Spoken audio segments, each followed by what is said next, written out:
Losing those midlife pounds can feel incredibly challenging, and all too often we either don't know what we should be doing or fall back to what used to work when we were younger. We see the same mistakes all the time. So in this episode we cover 5 fat loss mistakes you could be making in your 40s and 50s, and of course we tell you how to fix them so you can reclaim your health and happiness for life.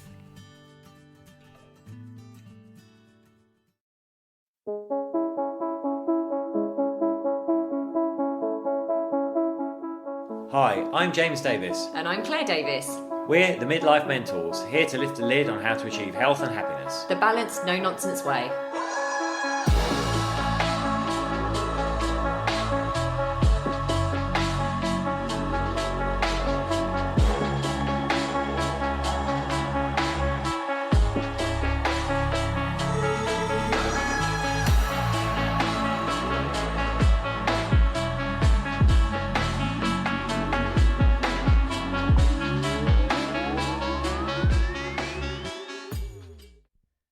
Hello and welcome to another episode of the Midlife Mentors with me, James. And me, Claire. We have got a confession.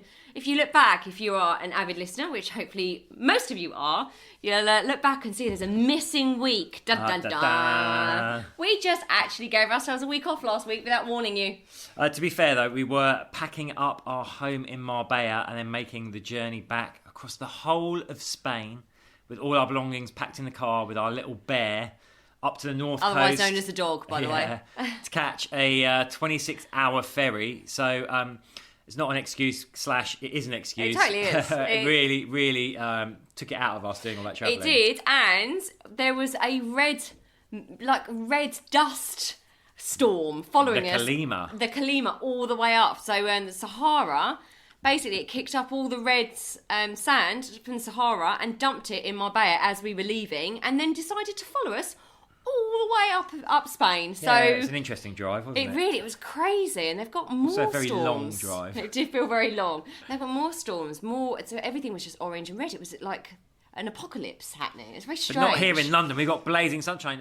We'll chat a bit in a moment, but just to let you know, today we're going to be talking about 5 fat loss mistakes in your 40s and 50s. The reason we're doing this is I did a post on it a couple of weeks ago. And it went mental. It went mental. People were like commenting, liking, sharing. Asking questions. Yeah, asking questions. So it will be really good to dive into those 5 major tips here and give a little bit more context and a little bit more detail to them. So this is 5 fat loss mistakes you're probably making in your 40s and 50s. Yay! But we're in London now. We've got the sunshine with us, and we're loving the weather being is amazing.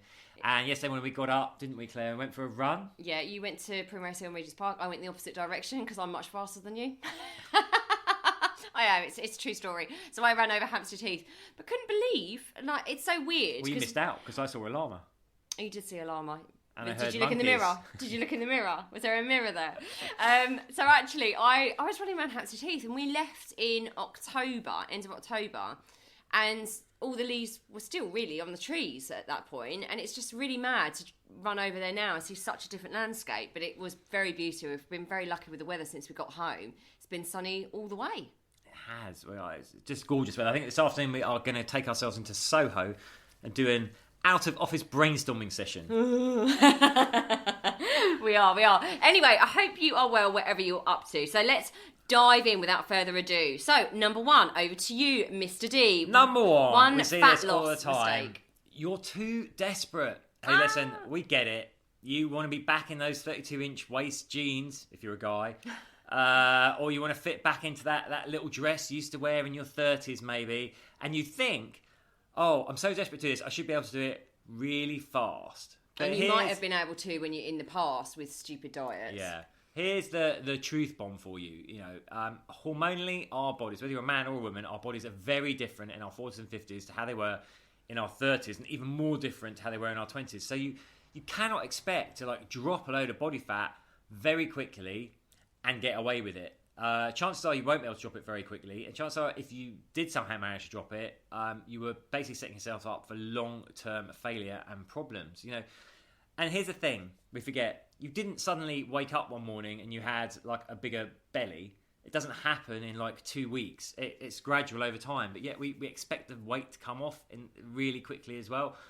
slow and steady wins the day. And this is where managing expectations comes from, but also like having a really strong why. So, you know, when we're desperate, we just think it's about the weight, but it's actually about the weight that we're carrying and how it's making us feel. We're feeling lacking in energy, we're feeling low on ourselves, we're just feeling a bit crappy about ourselves, let's be honest. But actually having a really strong why that isn't just necessarily tied to your weight, but more around, you know, your energy levels, being the best version of yourself, being like really switched on at work, starting that book, you know, it's those kind of strong whys that you really, really need to focus on, rather than being really desperate about it and it being about weight, especially at midlife. And it really is important what James just said there. There's a real reason that we don't shift body fat as quickly as we did in our 20s and 30s. It's because our metabolism is completely different and our hormones are completely different. So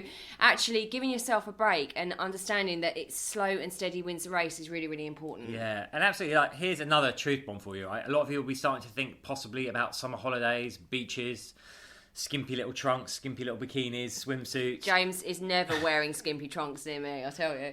Listen, at this age we're at now, you need to give yourself like 8 to 12 weeks to make a good difference. So why am I flagging that up? Basically, early to mid-April is when you need to start this process to be looking good, you know, tail end of June, beginning of July. So if you're thinking your holidays are going to be like July, August, you need to start within the next like 2-3 weeks, really start on this seriously. And here's what I'd say as well. Be realistic, be steady. What you want to do is create that calorie deficit of around 500 calories a day, which you want to do through movement and through moderating your intake. And that's going to equate to about 1 or 2 pounds of fat loss per week, depending on individual. And that is going to be sustainable, leave you feeling great, leave you feeling energized, going to change your body shape. Do not crash diet. No, don't crash diet. And also, please stop doing what James has just said. And I know why he's saying it, but actually stop doing it just for a summer holiday. This isn't about just making sure that you look great on a beach. It's about feeling great and being healthy on the inside out for life. So we can't keep messing around with our bodies at midlife. It's not just about what we look like. And it's great that we can look in the mirror and enjoy what we see. And we just actually did a lovely testimonial interview with one of our clients that's been on the 8-week Midlife Method. And she just said, like, she looked in the mirror, she's in a dress that she's worn once. So she bought it years and years and years ago. She's 62, I think. She's in a dress that she's worn once, and she looked in the mirror and she was like, I am nailing this. And it's great to feel that. It gives you such a burst of confidence and self-esteem, but it's got to be about longevity and health. So actually, I would just say, if you are looking to feel amazing on the beach and drop a dress size or whatever, or take some inches off your waist, actually start thinking about going for an approach that is sustainable for life. This is a lifestyle choice. If you find yourself here again next year, but you've been doing it wrong. It's not the right approach for us anymore. Yeah, Claire's completely right. The reason I was flagging that up though, I know. Yeah. So many times people leave like, oh, it's the end of May. I'm going away in 4 weeks. Let me now do some crazy like crash diet. Yeah. Please don't start about thinking about starting soon. Yeah, and sustaining it. And then making it sustainable. And having an approach that's educational as well. Yeah. So, anyway, on to number 2. So, fat loss mistakes in your 40s and 50s. Number 2, your workouts lack intensity. Now, we see this all the time. So, your workouts lack intensity. What you want to be doing is actually short workouts. This is the premise of how we work ourselves and how we work our clients. Short, intense workouts are the key to boosting your fitness, muscle mass, blasting body fat, boosting that metabolism and feeling really amazing, like getting that endorphin rush. So that's what HIIT is. It's high intensity interval training, going at intensity for a short amount of time, then having a break, then going again. The problem is, you know, you've got to get into that mindset of pushing yourself. You want to create something what we call an oxygen debt. So you want to be completely out of breath where you fail the talk test, basically. So if you're not failing like a talk test, if someone could come in and start having a good old chat with you about the cleaning of the house or whatever, if after you've done a HIIT workout, then you're not, and you're able to have that chat, you are not working at intensity enough. You want to be completely out of breath. And as you get fitter, you're going to have to go harder. Again, this is something we see. People are going at a certain intensity, but they don't realise that they're getting fitter, so they stay at that same intensity over and over and over again, but never continue to progress and push themselves. So you want to really, really be creating this oxygen debt, because that actually takes about 24 hours for your body to recuperate from that oxygen debt that you've created, and all that time it's burning calories and raising your metabolic rate. So you really want to be working at intensity and push yourself so you've got nothing left in the tank at the end of the workout, but safely. Yeah, I was going to say, look, listen, we get it. Sometimes we just want to do the easy thing, right? You know, I'll just pedal slowly on the bike, or we're just doing a new gym, actually. It's interesting when you see people in there. I'll walk on the treadmill for 20 minutes, or I'll just slowly cycle, you know, not even breaking a sweat, not panting. Don't delude yourself either. You know, I've seen people coming in. It's quite interesting, like 20 minutes rolling around on the mat doing various stretching, like a 10-minute circuit, and then another 10-minute stretching. Now, they're probably telling themselves they've done a 40-minute workout there. They've done a 10-minute workout with 30 minutes of stretching around it. I agree. I mean, they might have different goals, so I'm being fair there.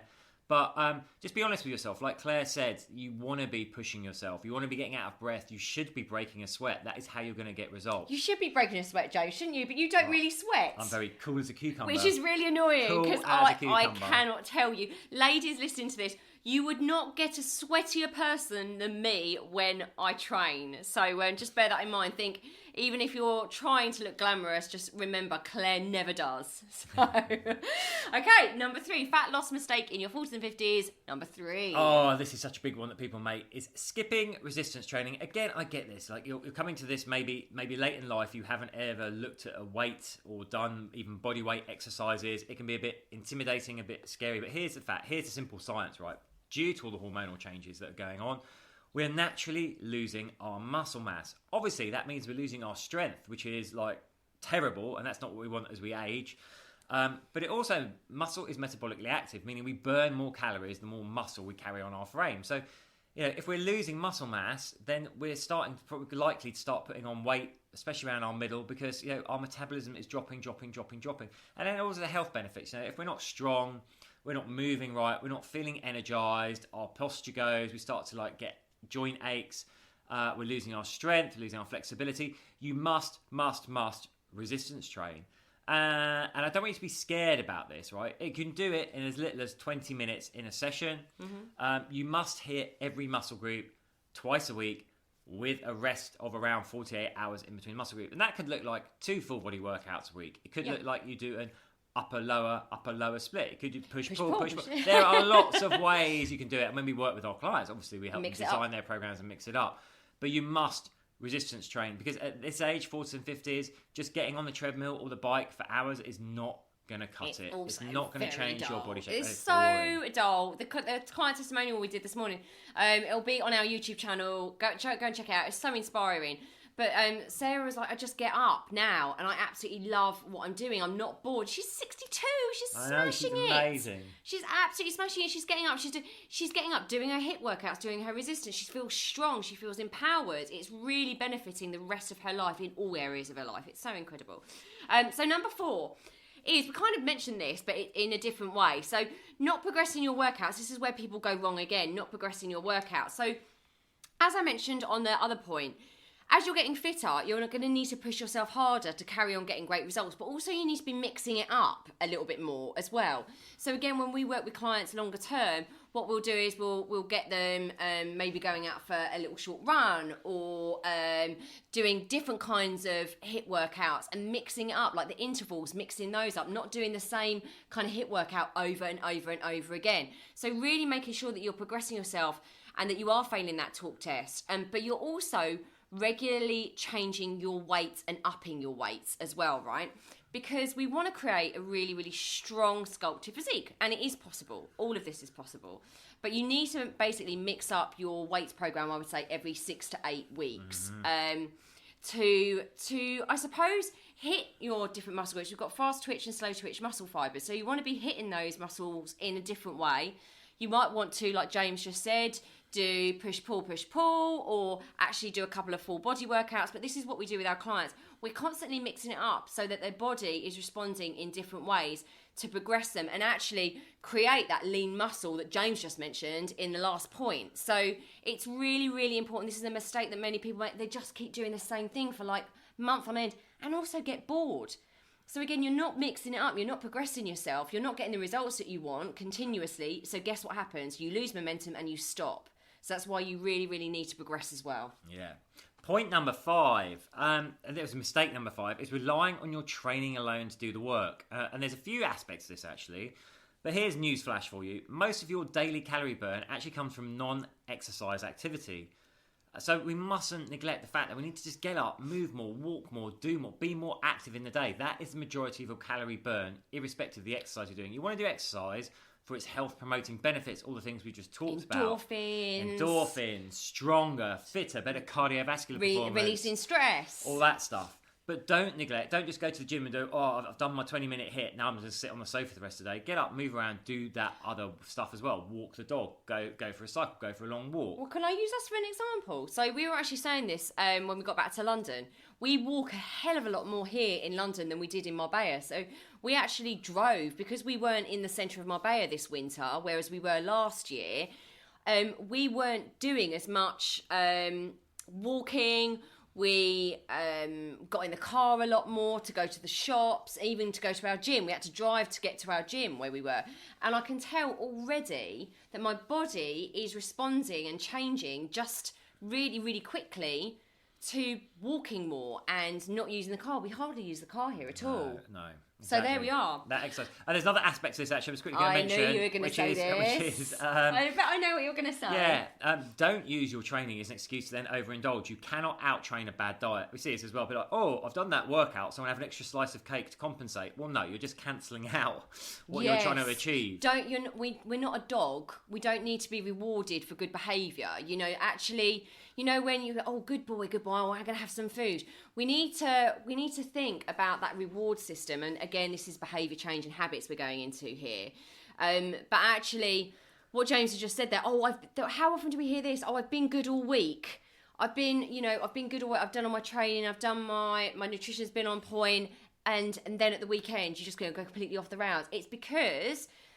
it's a trigger and you're getting towards the weekend and you think you deserve that treat because you've been good. The way we live our lives and the way we get our clients to live their lives with regards to food and exercise is it's not that you've been good, it's that you enjoy it. You enjoy the feeling of being healthy, that you want to continue into the weekend because that's who you really are. Again, it needs a lot of this. Fat loss is also about identity change, right? Mm-hmm. So it's a lot about, that's another point completely, but it's about changing your self-identity to someone that is healthy and enjoys this stuff and loves to nurture and nourish their body. And this starts to become second nature, and that's one of the things Sarah said on her testimonial this morning. It's who she is now. And that really, really is a mindset job. So it's 80% mindset, 20% doing. And that comes to fat loss. Like long-term sustainable fat loss is a mindset job as well. So it's about changing your self-identity. I just wanted to add that bit. Yeah, no, it's crucial. I mean, that's what's such a big part of what we do. Again, if you watch Sarah's testimonial, she talks about there how it's actually about behaviour change and habit change, and that is what we do. Yeah, it's about changing from that person that feels like they need that reward, like a little doggy at the end of the week. Let me have that because I've been a good girl or a good boy. Actually, it's about this is who I am now. I am a healthy, nourished person that loves this way of life, and that's a self-identity issue. So there we are. Are you making any of those mistakes? Are you? Do you have another mistake? Are you? That you'd like to tell us about? Listen, we love hearing from our listeners. So yeah, don't be afraid. Pop us an email. Communicate with us via social media. You can get hold of us at James or Claire at themidlifementors.com. You can find us on socials, Instagram, Midlife Mentors, Facebook, The Midlife Mentors. Oh, there. And on YouTube as well, The Midlife Mentors on YouTube. Oh, yes, the channel there. Yeah, well, that's where you'll find Sarah's testimonials. So do go and check it out because it's really inspiring. She's an incredible lady. And I would say, listen, we realise that actually we've given like so much value in terms of our knowledge, our tips, our experience on these podcasts, and they're all available for free. So if you know people that would benefit from this, that need to hear some of the stuff that we've covered in this episode or other episodes, please share. Let's get the word out there and get more people signed up and on track for their health and their happiness. Yeah, and also I would say, if you do love this podcast, it does make such a difference if you're able to review us as well. Nice reviews, please. It really does make such a difference. I was talking to someone. I give testimonials all the time because I know how important they are. I never give bad ones. Well, occasionally. Very, very occasionally. But that's like once in a blue moon. I really love to give, if I've had an amazing experience, whether it's at the local cafe or whatever, I love to give testimonials and reviews and stuff, because I know what it's like running your own business and how much energy it goes into to running your own business. And you know, we do love to do this podcast. It's an absolute joy, and it's lovely when we get lovely reviews as well. So if you do enjoy it, please do just take a few moments to review us, because it would mean the world to us. Wishing you all an amazing weekend. Sending you lots of love. Have an amazing weekend. Take care. Bye.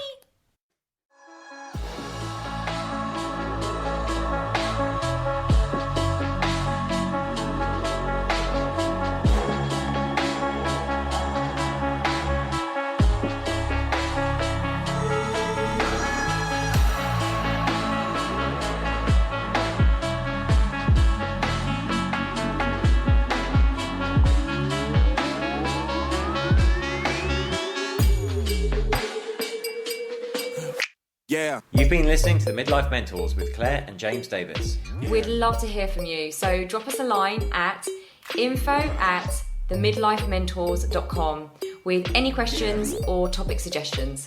And make sure you join us on our Facebook page and YouTube channel. You can find us under the Midlife Mentors. Yeah.